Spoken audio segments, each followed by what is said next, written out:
Hello students, theory of मशीन्सની અંદર last time આપણે લિંક્સના ટાઈપ્સને એ જોયું હતું. ચેપ્ટર જે છે એ ઇન્ટ્રોડક્શન આપણે જોઈ રહ્યા છીએ. એની અંદર આગળ વધીએ. ફરી વખત કહી દઉં, ઇન્ટ્રોડક્શન ચેપ્ટર જે છે that is having a very good weightage. ઘણું બધું એની અંદરથી પૂછાવાની શક્યતા છે તમારા પેપરની અંદર. તો આગળ વધીએ.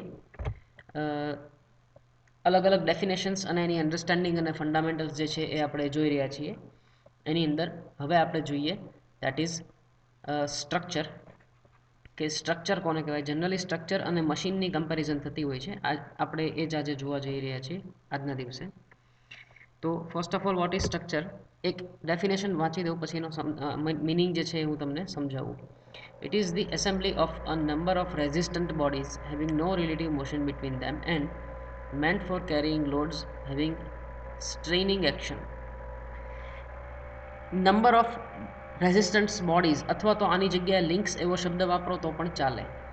ઘણા બધા એવા લિંક્સથી બનેલું એક એવું સ્ટ્રક્ચર કે એવું બોડી કે which is meant for carrying loads having straining action. ખાલી લોડ જે છે એ લેવા માંગે. જેમ કે ઘરના આપણે જે કોઈ જગ્યાએ ડોમ કેવું હોય છે, તો ડોમની અંદર જે ઉપર છાપરું હોય અથવા તો રેલવેનો બ્રિજ હોય, એની અંદર તમે એક અમુક એંગલ ઉપર વર્ટિકલ હોરિઝોન્ટલ એવી લિંક્સ જુઓ છો તમે, જે that is cold a structure. જેમ કે roof truss, railway bridge, machine frame etcetera are the examples of structure. C, આ એક જે છે એ એનું ડ્રોઈંગ છે. આ ડોમની ઉપરનું જે રૂફ જે છે એનું ડ્રોઈંગ છે. તો આની અંદર આ બધી લિંક્સ છે. આને તમે એક રેઝિસ્ટન્ટ બોડી કન્સિડર કરી શકો. આ એક, આ બે, આ 3, 4, 5, 6, 7, 8, 9, 10, 11, 12, 13, આ ઘણા બધા આવી જે અલગ અલગ બોડીઝ છે, રેઝિસ્ટન્ટ બોડીઝ. એની એક એસેમ્બલી કહી શકો તમે એને. એસેમ્બલી એટલે નંબર ઓફ પાર્ટ્સથી બનેલું કોઈ પણ એક ફાઇનલ ઓબ્જેક્ટ અથવા ફાઇનલ જે આપણે ગોલ હોય એની માટે બનાવેલી કોઈ એક વસ્તુ. તો આ એસેમ્બલી જે છે એની અંદર કોઈ રિલેટિવ મોશન નથી, એકબીજાની સાપેક્ષે કોઈ મૂવ નથી કરતા. આ જે છે કે આમાંની કોઈ પણ એક લિંક અથવા તો બોડી પકડી લો, એ કોઈ એકબીજાની સાપેક્ષે મોશન નથી કરતા, ગતિ નથી કરતા. પણ તો એ બનાવવા શું કામ આવે છે, તો કે carrying loads having straining actions which are meant for carrying loads having straining action. Straining action એટલે કે લોડ ખમવા માટે, એને જે છે એ બળ જે છે એની ઉપર ફોર્સ લાગે છે, એને ખમવા માટે બનાવવામાં આવેલ છે. રાઈટ.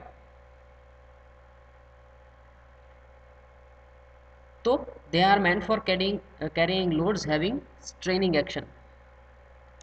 એના એક્ઝામ્પલ ઘણા બધા છે, આપણે જોતા હોઈએ છીએ ડે ટુ ડે લાઈફની અંદર. જેમ કે આને પણ તમે એક સ્ટ્રક્ચર કહી શકો. આના કોઈ પણ બે એલિમેન્ટ વચ્ચે, કોઈ પણ બે બોડીઝ વચ્ચે, જેમ કે આ એક બોડી ગણી લો, આ બીજું બોડી, પછી આની અંદર ઘણા બધા અલગ અલગ નાના નાના બોડીઝ છે. તો એ બોડીઝની વચ્ચે કોઈ રિલેટિવ મોશન નથી, બટ એની ઉપર ફોર્સ ઘણો બધો લાગે છે. તો એ ફોર્સની કેપેસિટી, ફોર્સને બેયર કરવા માટે જે છે એ આને બનાવવામાં આવે છે. સી, પછી આ જે છે દેટ ઇઝ રેલવે બ્રિજ. તો આની અંદર પણ તમે જોઈ લો, આ લિંક 1, 2, 3, 4, 5, 6, 7 ઘણી બધી છે. Number of bodies, number of resistant bodies તમે એને કહી શકો, કે જે લોડ કેરી કરવા માટે બનાવવામાં આવેલા છે. બરાબર. This is also kind of example of a structure. તો આની અંદર કોઈ બે પાર્ટ, બે બોડીઝ વચ્ચે, બે લિંક વચ્ચે રિલેટિવ મોશન નથી, કોઈ મૂવ નથી કરતા પાર્ટ્સ. બરાબર, સ્ટેડી છે જેમ છે એમ, પણ એને લોડ ખમવા માટે બનાવવામાં આવેલા છે. બરાબર. આ આખું પાછું અલગ સાયન્સ છે કે આનો આકાર કેમ આવો રાખ્યો, કેમ એને કેટલી કર્વેચર રાખવી, કેટલી લિંક કયા મટીરિયલની બનાવવી, એનો ક્રોસ સેક્શન કેટલો રાખવો, એ બધું પછીની વસ્તુ છે. આખો અલગ સબ્જેક્ટ થઈ જાય છે. બટ સમજાવવા એ માગું છું કે આ બે વચ્ચે કોઈ રિલેટિવ મોશન નથી, એટલા માટે એને સ્ટ્રક્ચર કહેવાય છે, not a machine. This is machine frame. બરાબર. ડબલ હેડ ડ્રિલિંગ માટે જે છે આ મશીન ફ્રેમ જે છે એ બનાવવામાં આવી છે. તો મશીન ફ્રેમના ફ્રેમ જે છે, જે ફિક્સ છે, એના કોઈ બે બોડીઝ વચ્ચે રિલેટિવ મોશન નથી. રાઈટ. આ અલગ વસ્તુ છે, એ મશીન કહી શકો તમે આને, કેમ કે એની વચ્ચે ઘણા બધા પાર્ટ્સની મૂવમેન્ટ છે. પણ આ ફ્રેમ જે છે દેટ ઇઝ સ્ટેડી, એના કોઈ બે પાર્ટ વચ્ચે જે છે રિલેટિવ મોશન નથી. પછી આ જે છે એ મશીનનું એક્ઝામ્પલ થયું. સી, જેમ આ જે છે એ પિસ્ટનની અંદર મૂવમેન્ટ થાય છે, પિસ્ટન જે છે એ બેક એન્ડ ફોર્થ રેસિપ્રોકેટ કરે છે. એની એક એન્ડ જે છે એ આ વ્હીલ સાથે એટેચ થયેલી છે, વ્હીલ છે એ રોટેટ કરે છે. જેમ જેમ આ પિસ્ટન બહાર જાય એમાં વ્હીલ રોટેટ કરે છે, અને રિટર્ન આવે એમ એન્ટી ક્લોકવાઇઝ મોશન કરે છે. આની અંદર પણ કંઈક મિકેનિઝમ હશે કે જે આની અંદર પ્રેશર આપવું છે. તો આ જે છે એ એક મશીનનું એક્ઝામ્પલ છે, કેમ કે આની બે લિંક વચ્ચે કે કોઈ પણ બોડીઝ વચ્ચે રિલેટિવ મોશન છે. અને આ રેઝિસ્ટન્ટ બોડીઝ નથી, આ ફ્લેક્સિબલ છે. સી રેઝિસ્ટન્ટ એટલે જે કન્ડિશનમાં હોય એ જ કન્ડિશનમાં રહે, બટ આ જે છે એ સી એની કન્ડિશન જે છે અલગ અલગ જે છે એ દરેક ટાઈમે એની ફરતી રહે છે, બરાબર. સ્ટેડી નથી, સ્થિર નથી, એ મોશનની અંદર છે. તો જે બે પાર્ટ વચ્ચે ગતિ છે એટલે ધીસ ઇઝ કોલ્ડ મશીન. હું તમને અત્યારે સમજાવી એટલા માટે દઉં છું કે હવે આપણે એનો ડિફરન્સ જોવા જઈ રહ્યા છીએ. તો difference between structure and a machine, શું એનો મેઇન ડિફરન્સ છે? તમને એક્ઝામમાં પૂછાય તો એક્ઝેક્ટલી આ જ રીતે લખવાનું છે તમે કે સ્ટ્રક્ચરના પોઈન્ટ્સ અને મશીનના અલગ અલગ પોઈન્ટ્સ. તો structure, first of all, assembly of rigid links where there is no relative motion between one another. એકબીજા વચ્ચે કોઈ જ મોશન નથી એવી એક રિજિડ લિંક્સનું એસેમ્બલી. અને આની અંદર શું છે તો કે assembly of links where there is a relative motion between one another. બે લિંક વચ્ચે જે છે જે એની અંદર મોશન એટલે કે ગતિ છે એને મશીન કહીએ છીએ, જેમ આપણે એક્ઝામ્પલ હમણાં જોયું એમ. No energy is transform into useful work. હવે સ્ટ્રક્ચર છે, સપોઝ કોઈ એક ડોમ બનાવ્યો અથવા તો રેલવે બ્રિજ છે, તો એની અંદર કોઈ એનર્જી થોડી ટ્રાન્સફર થાય છે. એ તો ખાલી ટ્રેનનો વજન ખમવા માટે બનાવવામાં આવેલું છે ને, કંઈ ટ્રાન્સફર નથી થતું સિવાય ફોર્સ. ફોર્સ જે છે એ ખાલી જમીન બાજુ ટ્રાન્સફર કરી દે છે, બાકી કોઈ એનર્જી જે છે એ કોઈ ટ્રાન્સફોર્મ નથી થતી.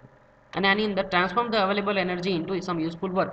જેમ કે એન્જિનની વાત કરો તમે તો હીટ એન્જિન હીટ એનર્જી જે છે એનું કંઈક મિકેનિકલ વર્કની અંદર કંઈક કન્વર્ઝન થાય છે. આવું થોડા વિડીયો પહેલાં આપણે જોઈ ગયા છીએ. તો થોડા કંઈક યુઝફુલ વર્કની અંદર જે છે એનું ટ્રાન્સફોર્મ થાય છે મશીનની અંદર. સ્ટ્રક્ચરની અંદર members of structures transmit forces only. એની અંદર ખાલી ફોર્સ જ ટ્રાન્સમિટ થાય છે ને. તમે જુઓ આની અંદર જે છે સપોઝ અહીંયા આગળ સપોઝ ટ્રેન પહોંચે છે, તો અહીંયા લોડ અહીંયાથી ટ્રેનનો વજન જે છે એ આ સ્ટ્રક્ચરથી નીચે જશે, અહીંયા ત્યાંથી વજન ડાયવર્ટ થઈને અહીંયા આગળ જશે છેલ્લે લેન્ડ પર, બરાબર. જ્યારે મશીનની અંદર શું થશે કે મશીનની અંદર links of machine transform both power and motion. જેમ કે આની અંદર કોઈક હીટ મળે છે એટલે એન્જિન વર્ક કરે છે અને પિસ્ટન નીચે જાય છે, તો એ જે છે એ વ્હીલને રોટેટ કરે છે, તો એ હીટ એનર્જીનું મિકેનિકલ એનર્જીની અંદર કન્વર્ઝન થયું. લાઇકવાઇઝ તો લિંક જે છે એ બોથ પાવર અને મોશન બંને મળે છે તમને એનાથી, બરાબર. આના એક્ઝામ્પલ જે છે બ્રિજીસ, મશીન અને ફ્રેમ્સ એના એક્ઝામ્પલ થઈ ગયા. અને સ્ટ્રક્ચરના મશીનની અંદર લેથ, સ્ક્રૂજેક, પુલી બ્લોક એ બધા જે છે મશીનના એક્ઝામ્પલ થઈ ગયા, બરાબર. કેમ કે દરેકની અંદર લેથની અંદર પણ મૂવિંગ પાર્ટ્સ હોય છે કે જે મશીનિંગ કરી આપે છે. સ્ક્રૂજેક જે છે લિફ્ટ કરી આપે છે. પુલી બ્લોક જે છે એ પણ લિફ્ટનું કામ અલગ રીતે કરે છે. તો આ બધા જે છે મશીનના એક્ઝામ્પલ છે જ્યાં મોશન છે અને ખાલી ફોર્સ નહીં, કંઈક એનર્જીનું ટ્રાન્સફોર્મેશન પણ થાય છે. જ્યારે આની અંદર ખાલી ફોર્સિસ જ એપ્લાય થાય છે અને બીજું કોઈ મોશન મળતું નથી, તો કે કોઈ એનર્જીનું યુઝફુલ વર્ક તમે મેળવી શકતા નથી. તો આ સ્ટ્રક્ચર થઈ ગયા અને આ મશીન થઈ ગયા. બંનેનો ડિફરન્સ સારી રીતે સમજાઈ ગયો હોય તો હવે આપણે આગળ વધીએ.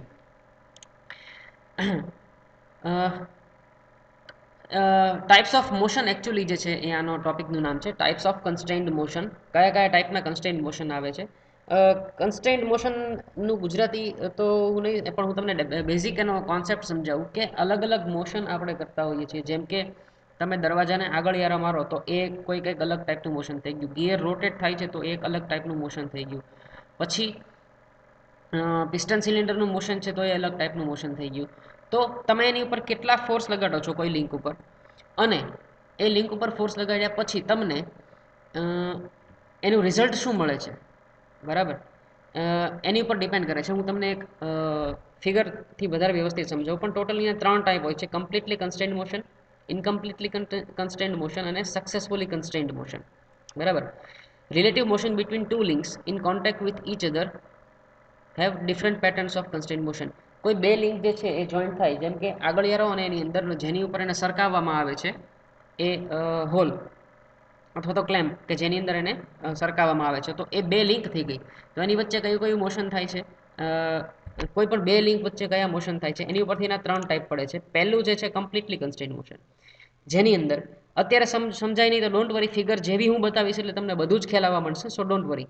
Completely constrained motion, when the motion between a pair takes place in a definite direction irrespective of the direction of force applied, then the motion is said to be completely constrained motion. તમે કોઈ પણ દિશામાં force આપો, બે link વચ્ચે motion કોઈ એક ડિફાઇનાઇટ ડાયરેક્શનમાં એટલે પહેલેથી નક્કી કરેલી દિશામાં જ એનું જે છે એ મોશન થશે, તો એને કમ્પ્લીટલી કન્સ્ટ્રેન્ડ મોશન કહેવાય. જેમ કે પિસ્ટન સિલિન્ડરનું એરેન્જમેન્ટ છે એમાં આ કનેક્ટિંગ રોડ જે છે એ ક્રેન્ક સાથે અહીંયા ક્યાંક જોડાયેલો છે. હવે ક્રેન્ક રોટેટ થશે એટલે અહીંયાથી તમે એને કોઈ પણ દિશામાં પુશ કરો ઉપર, બરાબર, તમે એને સપોઝ આમ ધક્કો મારો, થોડોક આમ ક્રોસમાં ધક્કો મારો, એ જશે ઉપર, ઉપર જ જશે અને નીચે જ આવશે. તો એ કમ્પ્લીટલી કન્સ્ટેન્ટ મોશન થયું. આનું એક નક્કી છે કે એ આ જ દિશામાં મોશન કરશે, મૂવ કરશે. તમે એને અહીંયાથી ફોર્સ આપો, એને સાઈડમાંથી આપો, નીચેથી થોડોક આમ ક્રોસમાં આપો, એ ઉપર જ જશે, રાઈટ. તો નહીં કે પછી પિસ્ટન જે છે એ અંદર રોટેટે નહીં થઈ શકે, ગોળે નહીં ફરી શકે. તો આ એક્ઝામ્પલ થયું કમ્પ્લીટલી કન્સ્ટેન્ટ મોશનનું. વેન મોશન બિટવીન પેર એટલે કઈ, તો કે આ એક પિસ્ટનની અને સિલિન્ડરની એક પેર બની, એની વચ્ચે એક જ મોશન પોસિબલ છે, એ એક જ દિશામાં, આ વર્ટિકલ દિશામાં.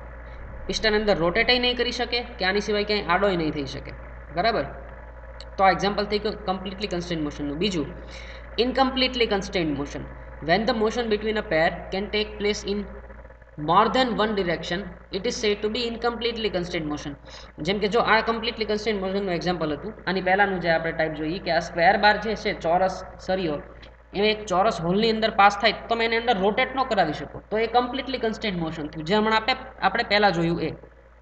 પણ ઇનકમ્પ્લીટલી કન્સ્ટેન્ટ મોશન મતલબ કે આ રોડ જે છે, ગોળ સરિયો, એ આ ગોળ હોલ જે છે, રાઉન્ડ હોલ, એની અંદર બાર પણ થઈ શકશે અને સાથે રોટેટ પણ થઈ શકશે, બરાબર. It can rotate. તો that is incompletely constant motion. A circular shaft એટલે કે આ રેડ કલરનો, ઇન અ સર્ક્યુલર હોલ, મતલબ કે આ બોક્સની અંદર જે હોલ છે એ is the example of incompletely constant motion, as it may either rotate or slide in a hole. એ સ્લાઇડ પણ કરી શકશે અને રોટેટ પણ કરી શકશે. એટલા માટે થઈને આ જે એક્ઝામ્પલ છે that is of incompletely constant motion, બરાબર. અને હવે જોઈએ સક્સેસફુલી કન્સ્ટેન્ટ મોશન. અત્યારે જ સમજાવી દઉં કે અગર આપણે કોઈ એક રીતે આ શાફ્ટનું આ ટ્રાવેલ જે છે, શાફ્ટની અંદર બહાર થવાની, એ બીજી બાજુથી બંધ કરી દઈએ અને આ બાજુથી એને ફોર્સ એપ્લાય કરી દઈએ, જ્યાં મારો માઉસનો એરો છે એ સાઈડથી આપણે એને ધક્કો મારીને રાખીએ, ફોર્સ એપ્લાય કરી દઈએ, અને પાછળ જે છે સપોઝ એ હોલ નથી, હોલ થોડુંક જ છે અહીંયા સુધી, તો આ શાફ્ટ શું કરી શકશે, ખાલી આ હોલની અંદર ગોળ રોટેટ જ થઈ શકશે, એ અંદર બહાર નહીં જઈ શકે, બરાબર. તો એ થઈ ગયું તમારું successfully constant motion. When the motion between the links forming a pair is such that the constrained motion is not completely by itself but by some other means, then the motion is said to be successfully constrained motion. હવે આ બાજુ જઈ શકે છે, એ શું કહે છે કે બાય સમ અધર મીન્સ, એ બીજી દિશામાં મૂવ થઈ શકે છે, પણ તમે કોઈ રીતે એને ફોર્સ આપીને આ બાજુ રાખ્યું છે, તો એને કહી શકાય કે સક્સેસફુલી કન્સ્ટેન્ટ મોશન છે. જેમ કે તમે સ્પ્રિંગ ફોર્સ અહીંયા આપતા હો, તો this is called successfully constant motion, કે એનું બે દિશામાં મોશન પોસિબલ છે. આ શાફ્ટ બહાર નીકળી શકે એમ છે કે રોટેટ થઈ શકે એમ છે, પણ તમે શું કર્યું છે, બહાર નીકળવા નથી દેતા, એને સ્પ્રિંગથી કે કોઈ એક રીતે ફોર્સ આપીને રાખો છો, તો એ શું કરી શકશે, ખાલી રોટેટ જ થઈ શકશે પોતાની જગ્યાએ. તો that is called successfully constant motion, right. સમજાઈ ગયું.